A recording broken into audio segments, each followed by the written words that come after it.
If you don't like uneven AirPods but still want that perfect sound, then follow these quick steps. First, let's check your audio balance. Grab your iPhone or iPad and open Settings. Scroll down to Accessibility, tap on Audio Visual, and find the balance option. Make sure the slider is centered. If one side is louder, slide it towards the quieter side. Next up, let's clean those AirPods. Inspect the speaker mesh for any debris or earwax.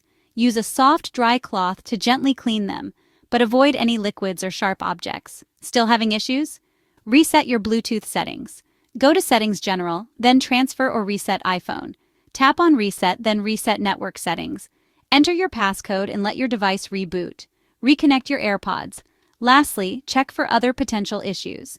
Make sure low power mode is off, headphone safety settings aren't reducing volume, and your AirPods are fully charged. Ensure mono audio is turned off too. If all else fails, contact Apple support or book a Genius Bar appointment